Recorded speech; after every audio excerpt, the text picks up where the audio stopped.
Good afternoon. This is Chris Brecher with the Simpler Stocks free video for May 16th, 2017.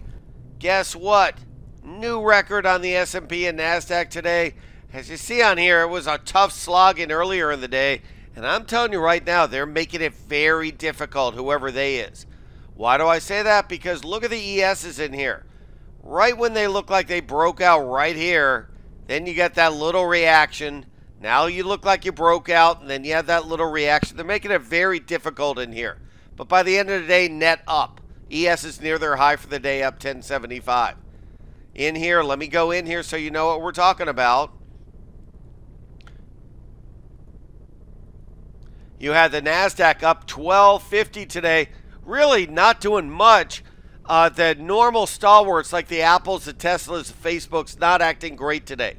Not acting terrible, except for Tesla. The rest of them basically a mixed bag. Bonds down all of 0.03 in here. You had the Russell up 105, finally having a good day with the EMD up 1090, which is the E-mini mid-cap. You had the transports up 66. You had gold up 3, silver up 21. We've been calling the gold rally for a couple of days in here. We had some spectacular moves in some of the gold stocks that we did great on. Look at this stock. Going to Rand Gold, RGLD. I recommended this down here. Thank goodness, down at 70. That was a good one in here. As you see in here, there were a lot of reasons to be long it. Number one, the stock was in an uptrend already. And number two, it broke this.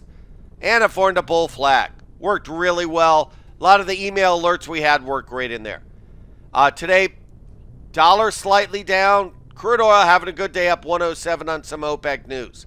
Yeah, the advanced decline today, all day up about 1,400. One time I saw it up about 1,900, came in a bit. Volatility index down a little in here. UVXY down again. Ready for another reverse split in that turkey. You have the DE Dow, DJ China, and Nikkei up for actually in here.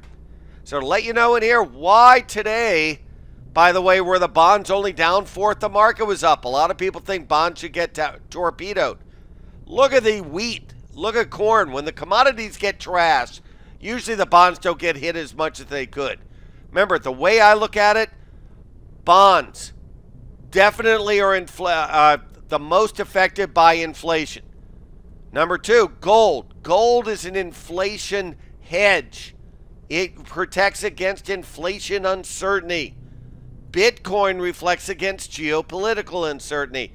No matter what anybody wants to say on the internet, that has changed the game, Bitcoin, because if you're in a foreign market, you're much rather to buy something that's a cryptocurrency than a hard asset where somebody can seize your bank. That's why any geopolitical uncertainty we've seen, it's been Bitcoin that's gone nuts. So definitely keep that in mind. So where do we go with the market in here? Like I said, still looks pretty good on an hourly. Nothing looks bad yet. Are there some negatives? Sure. The actual put-call ratios are very low, under 60 on all of them. Put-call, this one's 72, I'm sorry. A little high in there. But the idea in here is there's a lot of complacency, but until things roll over, you just can't think we're going to go down yet. You might find some pockets of selling, but overall, you still have to look for longs and shorts. So everybody have a great night, and I will talk to you later.